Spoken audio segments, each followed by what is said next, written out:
Hello, I am दीपक त्यागी। एक बार फिर आपका स्वागत है आपके अपने चैनल अध्यात्म एजुकेशन पॉइंट में। जैसा कि आप जानते हैं कि हम डिटर्मिनेंट को लेकर के लगातार वीडियो बना रहे हैं। जैसे कि मैंने पिछली वीडियो में determinant, cofactor, adjoint of matrix, inverse of matrix, इसके बाद solution of linear equation by using matrix method अभी तक कराया है। और इसमें एक कॉन्सेप्ट को और लेकर के आए हैं, area of triangle by using determinant.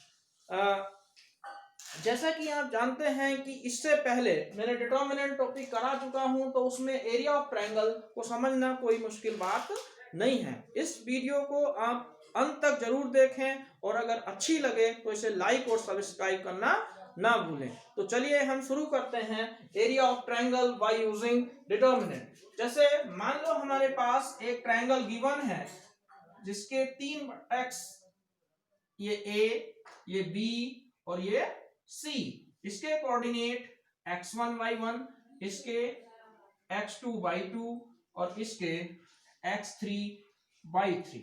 मान लो हमें एरिया ऑफ ट्रायंगल निकालना है, तो area of triangle delta equal to half, यहां कितना आ जाएगा, जो इनके x कोऑर्डिनेट है यानी कि x1 x2 x3 y1 y2 y3, इसके बाद अगला आएगा 1 1 1।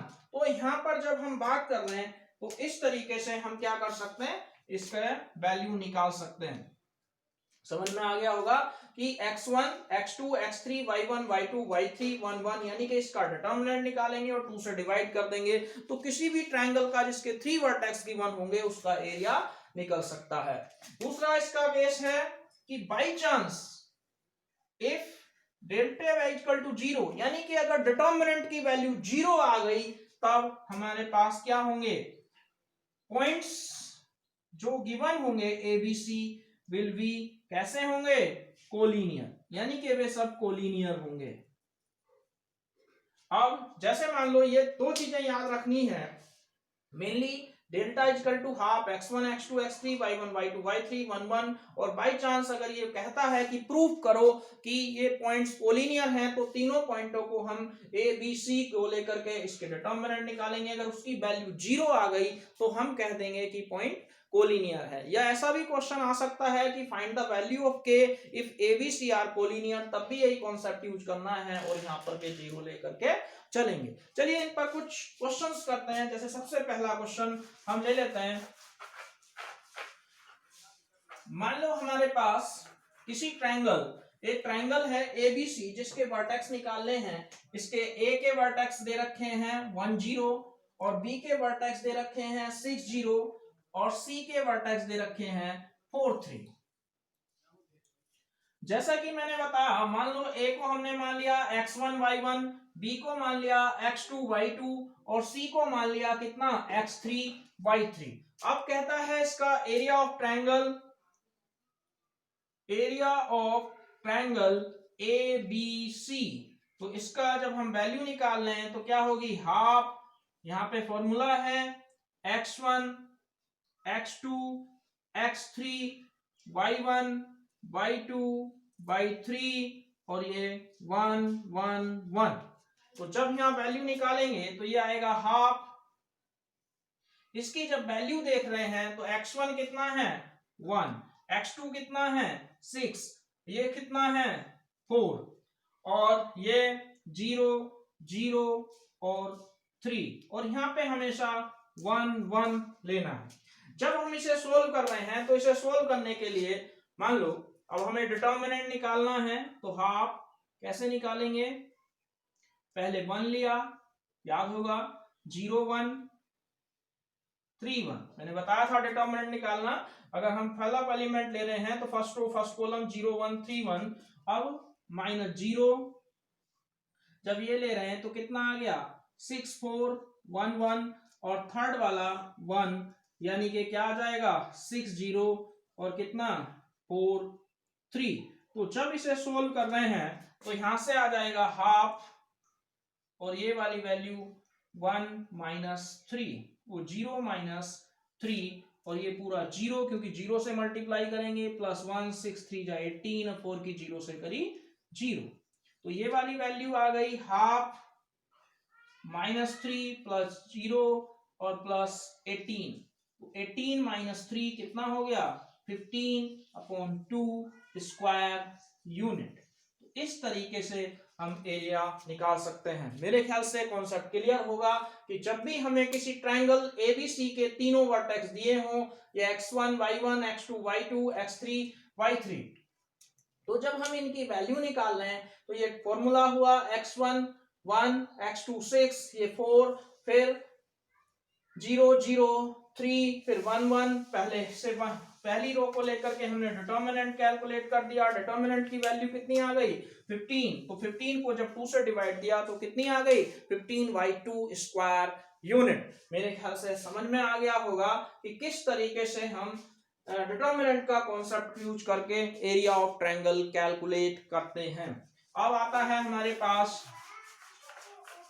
नेक्स्ट में हम बात करते हैं किसकी कि अब कहता है कि फाइंड द वैल्यू ऑफ के, कि के की वैल्यू निकालो, क्वेश्चन नंबर 2। अब इसमें क्वेश्चन नंबर 2 के अंदर वो कहता है कि find the value of K, find the value of K if the area of triangle is 4 square unit, यानी कि उसका एरिया कितना है 4 स्क्वायर यूनिट, एंड द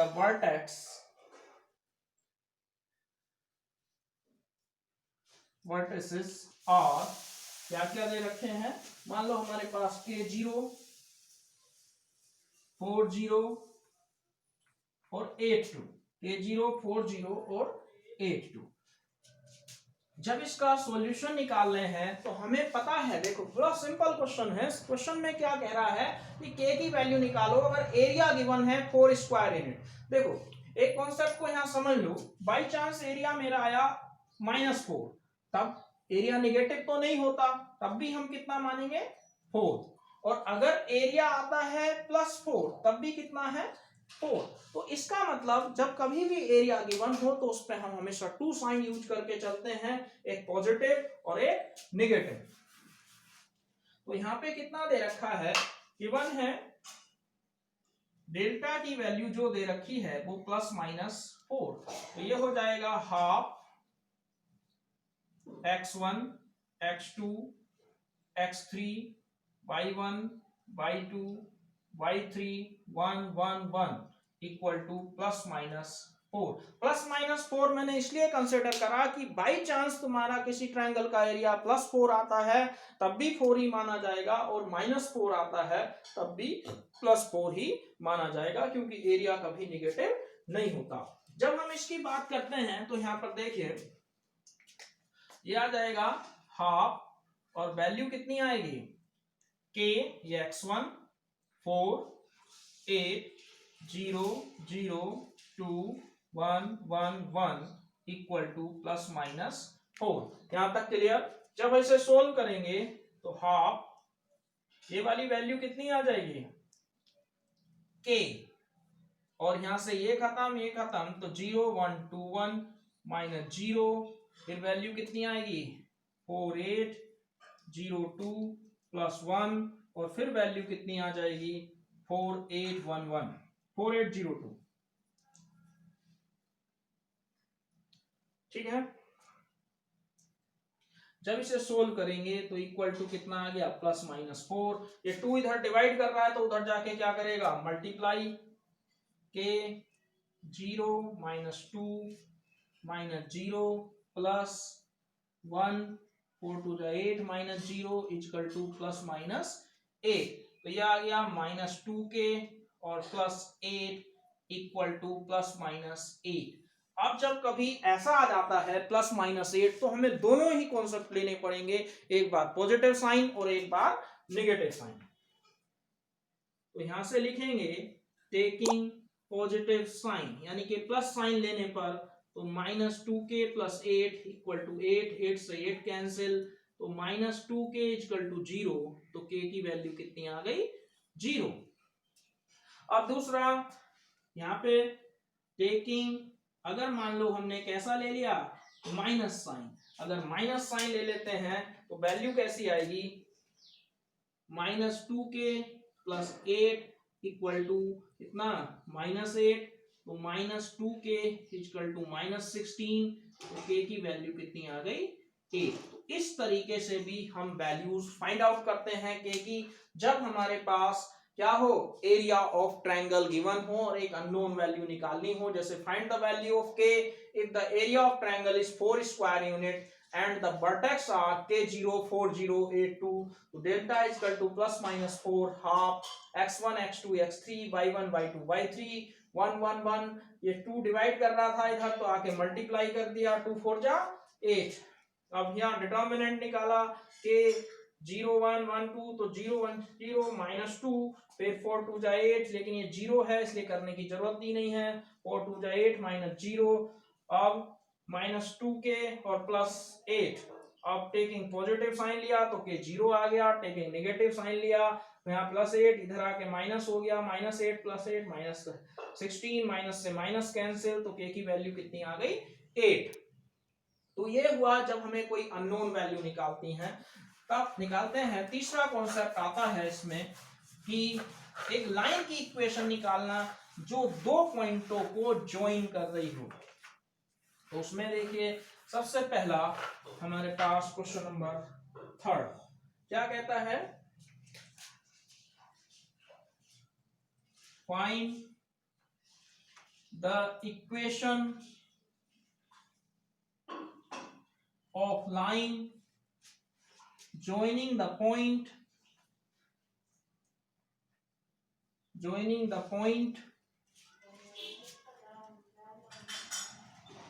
कौन से? A 1,2 and B 3,6, यानी कि ये पॉइंट है हमारे पास A और B, इन्हें ज्वाइन करने वाली हमें इक्वेशन का सॉल्यूशन निकालना है, एक लाइन इक्वेशन। तो solution let P x, y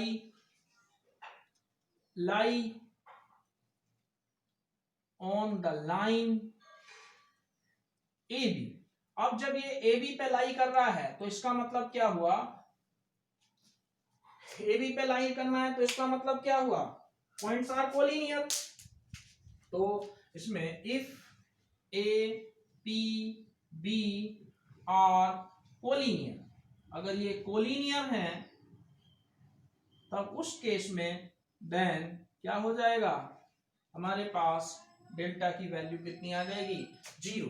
और अगर डेल्टा की वैल्यू 0 आ गई तो हमारे पास क्या होगा? Half x1 x2 x3 y1 y2 y3 1 1 equal to 0।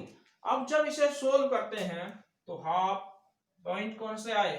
1 3 x, ये 1 3 x, फिर 2 6 और y 1 1 1 इक्वल टू 0। 2 इधर डिवाइड कर रहा है तो उधर आके मल्टीप्लाई कर देगा।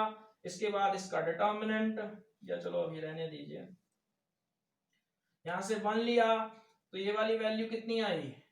6 1 y 1 -2, ये कितना आ गया? 3 1 x 1 और +1, तो ये वाली वैल्यू कितनी आ गई? 3 6 x y और इक्वल टू 0। अब 2 उधर चला गया, कितना हो गया? 0। 6 y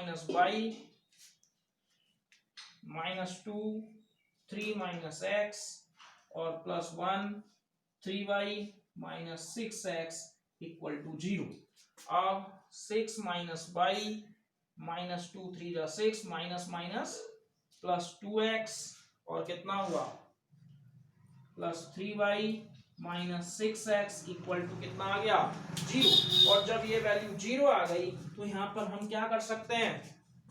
6 से 6 कैंसिल, यानी कि 3y से y गया 2y और कितना बचा 6x से 2x माइनस 4x।